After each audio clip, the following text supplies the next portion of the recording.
حضور تاجدار کائنات صلی اللہ علیہ وآلہ وسلم نے ساری عمر انسانوں کی خدمت خلق میں گزار دی۔ آپ عظیم مصلح اور محسن انسانیت تھے۔ آپ صلی اللہ علیہ وآلہ وسلم نے واعظ و نصیحت کے بجائے عملی نمونہ پیش کیا۔ اسی لیے رب تعالیٰ نے آپ صلی اللہ علیہ وآلہ وسلم کی زندگی کو اسوہ حسنہ قرار دیا اور اپنے بندوں کو آپ صلی اللہ علیہ وآلہ وسلم کی پیروی کی تلقین کی۔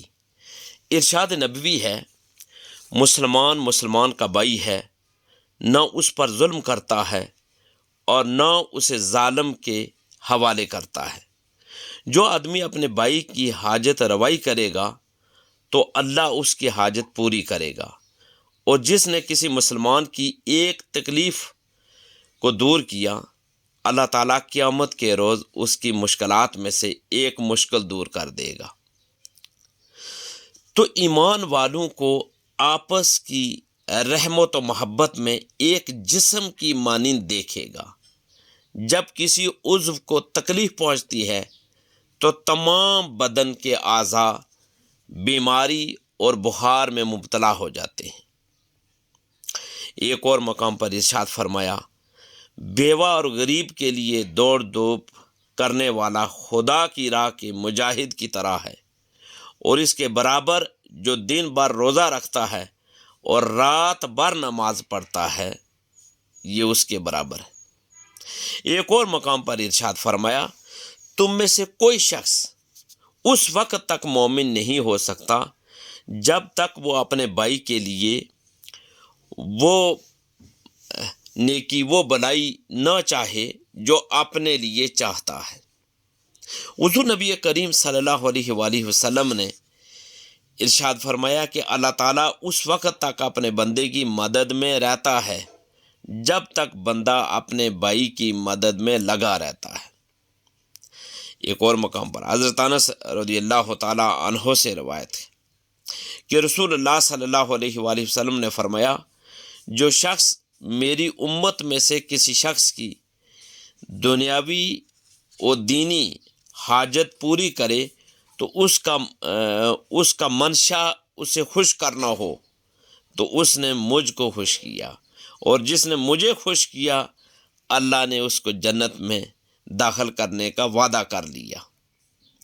حضرت جریر رضی اللہ تعالی عنہ سے روایت ہے کہ مضر قبیلے کے لوگ آپ صلی اللہ علیہ وآلہ وسلم کی خدمت میں حاضر ہوئے۔ یہ لوگ ننگے پاؤں، ننگے بدن اور پھٹی پرانی چادریں پہنے ہوئے تھے۔ آپ صلی اللہ علیہ وآلہ وسلم ان کو دیکھ کر پریشان ہو گئے، لوگوں کو جمع کیا اور ان کو نادار لوگوں کی مدد کی ترغیب دی۔ دیکھتے ہی دیکھتے نقدی اور کپڑوں کا ڈھیر لگ گیا۔ اس موقع پر آپ صلی اللہ علیہ وآلہ وسلم نے فرمایا، جس شخص نے کوئی اچھا طریقہ نکالا تو اس کے لیے اس کا اجر ہے، اور ان لوگوں کا بھی اجر ہے جو اس کے بعد اس پر عمل کریں گے، اور ان عمل کرنے والوں کے اجر میں کوئی کمی نہیں کی جائے گی۔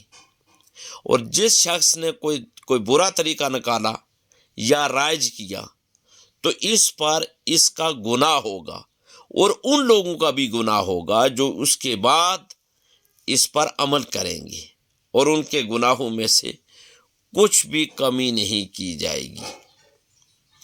حضور تاجدار کائنات صلی اللہ علیہ وآلہ وسلم کی زندگی کا مطالعہ کیا جائے تو جو کچھ قرآن حکیم میں آپ دیکھیں گے، لفظوں کی صورت میں آپ دیکھیں گے یا موجود ہے جو کچھ لفظوں میں، وہ آپ صلی اللہ علیہ وآلہ وسلم کی زندگی میں عملی صورت میں نظر آتا ہے۔ گویا اگر قرآن پر عمل کو فراموش کر دیا جائے تو فقط احکامات کا ایک مجموعہ باقی رہ جاتا ہے۔ قرآن کا عملی پہلو اہمیت کا حامل ہے۔ حضور تاجدار کائنات صلی اللہ علیہ وآلہ وسلم نے قرآن پر عمل کر کے ثابت کیا کہ قرآن کوئی نظریہ اور فلسفے کی کتاب نہیں، بلکہ قرآن کے مطابق زندگی بسر کرنا عین ممکن ہے۔ حضور تاجدار کائنات صلی اللہ علیہ وآلہ وسلم نے اپنی زندگی کے معاملات قرآن کی روشنی میں انجام دیے، اور عبادات کے ساتھ معاملات پر عمل کر کے ہی ایک صالح معاشرہ وجود میں آ سکتا ہے، اور دین و دنیا دونوں منور ہو سکتے ہیں۔ اسلام کا یاد رکھیں کہ اسلام کی جو جملہ تعلیمات ہیں، دین اسلام کی سنہری تعلیمات ہیں، ان پر عمل کرنا بالکل آسان ہے، اس لیے کہ خود حضور تاجدار کائنات صلی اللہ علیہ وآلہ وسلم نے ان تمام تعلیمات پر عمل کر کے دکھایا۔ پیارے آقا حضور تاجدار کائنات صلی اللہ علیہ وآلہ وسلم کی جو ساری سیرت طیبہ ہے، ساری زندگی ہے، وہ ہمارے سامنے ہے روز روشن کی طرح۔ آپ نے دین اسلام کی سنہری تعلیمات پر عمل کر کے یہ بتا دیا کہ جو قرآن کی تعلیمات ہیں، اسلام کی سنہری تعلیمات ہیں، اور دین اسلام کی جو سنہری تعلیمات ہیں، ان پر عمل کرنا بے حد آسان ہے۔ یقیناً کوئی بھی شخص جو صراط مستقیم پر چلنا چاہے، جو جنت کے راستے پر چلنا چاہے، جو اپنی دنیا اور آخرت کو سنوارنا چاہے، اسے چاہیے کہ وہ قرآن پر عمل کرے۔ دیکھیں، حضور تاجدار کائنات صلی اللہ علیہ وآلہ وسلم کا جو لایا ہوا دین اسلام ہے، اس کی تعلیمات کی بہترین ہے، اور اس پر عمل کرنا بھی آسان ہے۔ کہتے ہیں ایک مرتبہ ایک شخص حج کے لیے مکہ مکرمہ آ رہا تھا۔ راستے میں اسے کئی تکلیفیں آئیں، گرمی، دھول، بھوک، پیاس، لیکن وہ ہر قدم پر ایک ہی لفظ دہرا رہا تھا، لبیک اللہم لبیک، یعنی اے اللہ میں حاضر ہوں، اے اللہ میں تیرے در پر حاضر ہوں۔ یہ الفاظ صرف زبان سے نہیں بلکہ دل سے نکل رہے تھے۔